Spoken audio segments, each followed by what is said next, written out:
आज विषय हूँ मिछ खबर और समाज उपर यार प्रभाव। प्रथम आम आलोचना करिया मिछ खबर मान कौन निजर लाभपाई अन्य को बदनाम करने मिछ तथ्य को आखि सुंदरिया हेडलाइंस पोस्टर कर जो सोशल मीडिया यूट्यूब चैनल जो प्रचार प्रसार करते मिछ खबर कहुए। मुझे एक एग्जांपल देवी।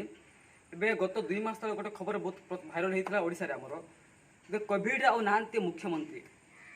आम मुख्यमंत्री फोटो को एडिट कर टी न्यूज ओडिशा ए नामक एक यूट्यूब चैनल ए खबर को बहुत प्रचार करता जहाँकि ओडिशावासी बहुत आतंकित बहुत आश्चर्य होते। किंतु यार सत्यता घटना हूँ राजस्थान सीएम जगन्नाथ पहाड़िया कोविड मृत्यु होता फोटो को काटी आम मुख्यमंत्री फोटो को एडिट कर से भाइराल वीडियो कराई जहाँकि ओडिशा आमर बहुत भाइराल होता। सेमती एमती आउ अनेक यूट्यूब चैनल अच्छा से बाहर कर कालिया योजना टंका पुणी आसला प्रधानमंत्री कृषक योजना टंका पुणी पाइपर चाषी भाई मैंने माने एमती एक मिछ खबर को प्रसार करी आम चाषी भाई मैंने बहुत लोक बहुत विभिन्न असुविधार सम्मुखीन होती जहाँफल कोविड समय बैंक आखिर जाकि बहुत गहल चहल कर जहाँकि आम निजे आखि देखुचे। एवं रिसेंटली मैं काली देखुची गोटे फोटो से लिखाई जुलाई 5 जाए पुणी बढ़िया लकडाउन माने आम मुख्यमंत्री निष्पत्ति नेबा पूर्व से मन को जहाँ आसला से एडिट कर आम समाज में बहुत मिछ खबर को भाइराल कर जहाँफल आम ओडिशावासी बहुत असुविधार सम्मुखीन होती।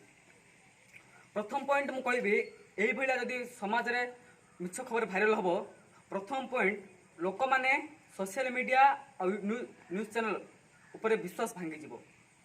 सेकेंड पॉइंट युवशक्ति मैंने जापार मिछ खबर और सत खबर मध्य पार्थक्य। थर्ड पॉइंट राजनीतिक दल दल मध्य कोलह सृष्टि होछि ना केमिति गोटे राजनीतिक दल अन्य एक राजनीतिक दल विरोध में किसी मिछ तथ्य कही गोटे नेता ये दुर्नीति करमती एक मिछ खबर कही राजनीतिक दल दल मध्य कलह सृष्टि होछि विशृंखला सृष्टि होछि जार परिणाम जनता मान भोगवा पड़े से गोटे सुदृढ़ बा शक्तिशाली राजनीतिक दल को बाछि पारना जहाँफल आम सठिक ठीक सरकार गोटे गठन करना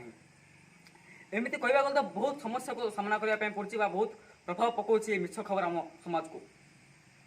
तो यार प्रतिरोध आमको नापी पड़ो ना आप यार प्रतिरोध केमी ने जो खबर आप सोशल मीडिया पाइले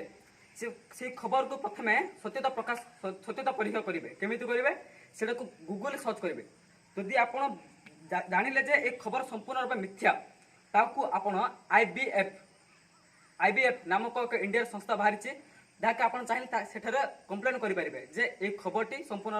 भाव मिथ्या बा फेक न्यूज या बहुत सोशल मीडिया भाइराल करुँची आप कंप्लेन देवे से आईबीएफ आईपीसी एक नामक संस्था को से कहब आउ से संस्था से वीडियो पर दृढ़ कार्यानुष्ठान ग्रहण कर जहाँकि आम भारत एक संस्था अच्छी आए विश्व स्तर में गोटे संस्था अच्छी फेसबुक एवं एमती एक सिस्टम बाहर करुँची जहाँकि आम चाहिए से वीडियो को चिन्हट कर ये गोटे फेक न्यूज बा मिछ खबर बोली चिन्हट कर। तो आसतु आम समाज में जो मिछ खबर जो प्रसार होची जहाँकि बहुत समस्या सामना करने पड़ुछि आम जनता मानू आम समस्ते मिसी मिछ खबर को हटाइबा आउ रोज दर्शक नमस्कार।